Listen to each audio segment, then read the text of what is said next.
Hey everyone, it's Mrs. Moses. I'm reading chapter 25, House Guests. There were just a few days left before Thor was supposed to leave for the animal rescue. Bat didn't have any time to lose, and all afternoon he practiced how he was going to tell Mom about Dr. Jerry Dragoo and how important it was that Thor stay with them as long as possible. But that night at dinner, he found himself nervously avoiding the topic. What if he couldn't change Mom's mind? Bat couldn't imagine anything worse than that, so instead of telling her about Dr. Jerry Dragoo, Bat said, "Israel wants to come over to our house." "Who's Israel?" asked Janie, dipping her chicken chunk into barbecue sauce. "He's a kid in my class," Bat said. "Bat, honey, that's great," said Mom. "Is he your friend?" Janie asked. Bat considered the question. Was Israel his friend? Israel was nice to him. He was interested in some of the same things that interested Bat. He didn't seem to think that Bat was weird, and he wanted to visit. "I don't know," Bat said. "Maybe he is." "That's kind of a big deal," said Janie. "You've never had a friend over before." "Yes, I have," Bat said. "Ezra comes over all the time." "He's my friend, not yours," Janie said. "He can be your friend and Bat's," said Mom. "I thought you said Ezra is annoying," Janie said. "He is annoying," said Bat. "But so are you, and you are still my friend." "No one is more annoying than you," said Janie. "But I guess you're my friend too." "Neither of you is annoying," said Mom. "And Bat, I think it's great that you want to have a friend over." "Well," said Bat, dipping his chicken chunk in ketchup, "it was Israel's idea, not mine. He wants to meet Thor." At that moment, Thor was just where he should be, tucked into his pouch, warm against Bat's chest. And remembering Thor made Bat nervous all over again. "I think it's a great idea, no matter whose it was," said Mom. "I'll call Israel's parents to set up something, maybe Saturday." "Whenever," Bat said. And then he said, "Mom, there's something else too." "What is it?"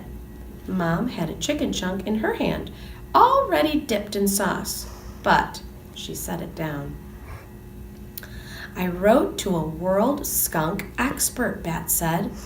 The words came out fast and loud because they were important. "I wrote and asked him about keeping Thor as a pet, but I don't want to send him to the rescue people, or because I don't want to send him to the rescue people. I want to raise him here at our house.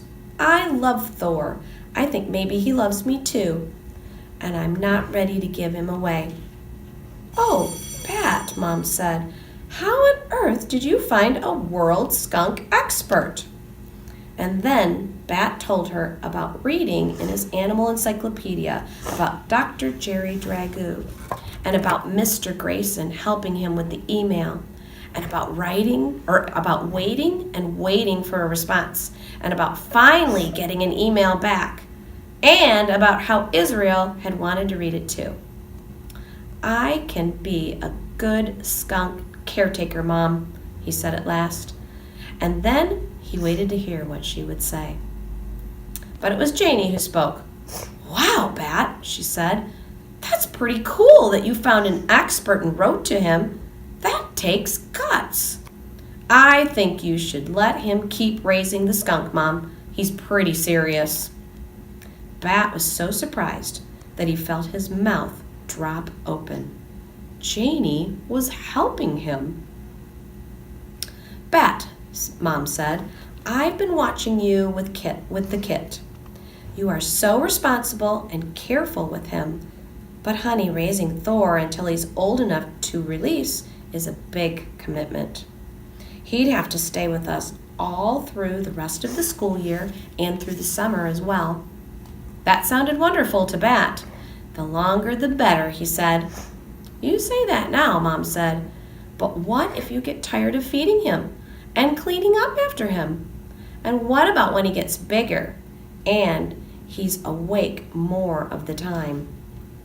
"Mom," said Bat, and he did his very best to make his voice sound as serious as he felt, "I will never get tired of Thor.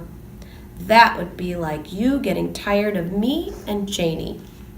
Mom laughed, and she reached over to squeeze Bat's hand. Then she shook her head, which Bat knew was the sign for no. And he felt his eyes stinging with unspilled tears. But she said, "Beautiful Bat, you have become an excellent skunk caretaker.